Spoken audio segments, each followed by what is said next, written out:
sir. Okay. No. Good. Let's try hard. make a go of it. All right, fire away, guys.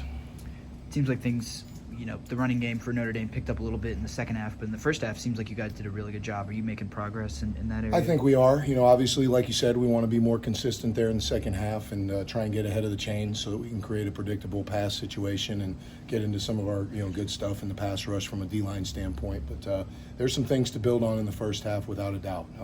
Obviously, we're all disappointed in how the game ended up, but there are things when you really look at the film that you can build on, and there's obviously things you got to correct. It seems like Sam continues to just get better each week. Is there any temptation to maybe get him into the starting lineup, or is it just you're getting enough from the guys ahead of him right now for them to maintain their job? Sure, and you see the sack. You see the sack the week before. Obviously, plays into every single play, production and performance.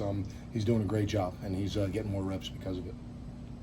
I think I was looking today. I think Dayon's the only D lineman who started every game this season. What goes into that? Is that week of practice, production the previous week? It is. It's a combination of all there is, and like I said, the game day performance, the practice performance, and all those things come into play. Off-field things come into play. So he's done a nice job, and really so have the other guys. Nate started a lot of games. Bam started several. Bam had a nice bounce back after he struggled with a few things a couple weeks prior. So we want to do more than we were able to do on Saturday, but there are things I can build on from multiple guys. When you say off-field stuff, is that just like going to class? So there's four things that it takes to play for me. This will forever be what it is. I have to trust you, which includes on and off the field. You have to minimize mental errors on the field. You have to produce, and you have to use technique that we talk about. All those things tie into equally, like spokes of a wheel, what it takes to play and how much you play for me. How difficult is it in a situation like that to keep guys interested? Well, I think it's a matter of there's a lot of personal goals. There's a lot of it's the thing about athletics is this is the next week. It's kind of what we taught. I don't want to repeat what I said last week, but you have to learn from the film. There's a lot of things, obviously, that we need to do better on all sides of the ball, and certainly defensively and as a D-line. And that's what we're working on this week. And to the kids' credit, they came out and they worked their tails off today at practice, and I'm proud of them for that. Just looking at what they have on Florida State, what they have on offense. I mean, Yeah. how do you guys? Everywhere. How do you guys go about even trying to start slowing that? Well, I think you do everything you can to put our guys in the best position within our scheme that we possibly can. Like you said, they've got. The quarterback's a tremendous player. I've known him since he was in high school and throughout his career, and he had a great first half against us when we played them in 2020. He popped off a very long run against us in that game. It's a play that they still run and that we're very aware of. He's tremendous with his feet. He's got a tremendous arm. He can throw off-balance passes. Certainly not going to compare him to Mahomes, but some of the out-of-position throws that he makes are special. And you look at their skill. Obviously they got a receiver that's 6'7", a receiver that's 6'4". They've got great players, so we've got to do everything we can to help our guys when they need to help, give them relief when we get a chance to give them relief, and try and do everything we can to get ahead of the chains and try and create a more predictable situation where we can make calls that fit what we know they're going to do.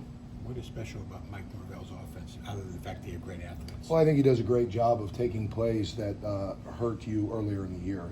You'll see as you look at their film, there's plays that maybe they haven't done in previous weeks, and when you do a deep dive, he pulled that from a previous game that hurt that team. Like we're looking at film from Duke and Virginia Tech and plays that have shown up in that game. When you look back at earlier film from those teams, it's a play that hurt them. So he's got his base plays; they get really good at those. But he's very willing within his system to put a new play or two in if it's hurt you structurally. So that's one of the things that Mike Norvell's really good at. And you got to tip your hat to the job he's done there from a recruiting standpoint and a culture standpoint. He's done a nice job. So does that create some self-scouting of like, okay, how would I attack us? It does, and we always do a self-scout. We always look at things that make us predictable or not predictable and try and break those tendencies. But you definitely go back and look at big plays. And then was it a big play because someone missed a tackle, or was it a big play from a structure reason? And you have to address those things quickly, because if not, Mike Norvell will. How's Sean Fitzsimmons been doing? He's been doing good. He's getting better. He got a couple plays there late in the game. Got his feet kind of tangled up on one of those plays, but I'm happy with his progress. He's a redshirt freshman that's going to be a heck of a player for us.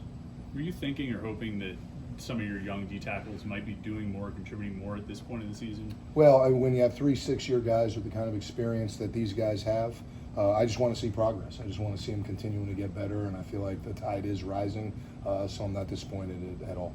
You have to be careful with the pass rush because you have a guy like the quarterback. Yeah, there's a balance, right? It's if you can't pass rush scared, but you have to pass rush smart. I mean, we certainly have rules with regards to our lanes, but if you start pass rushing scared and you just extend your hands and watch him back there, then you're creating other problems because the guy can throw the ball. So you definitely have to be very, very hyper aware of your lanes without pass rushing scared. Curious, I know it's the other side of the ball, but do you remember looking at Jared Verse coming out of high school and then even when he was transferring out of Albany? I do. He's a heck of a player. I haven't really gotten a chance to watch him much in terms of what he's done there, but I know he's got a ton of talent, and I know he's having a great season.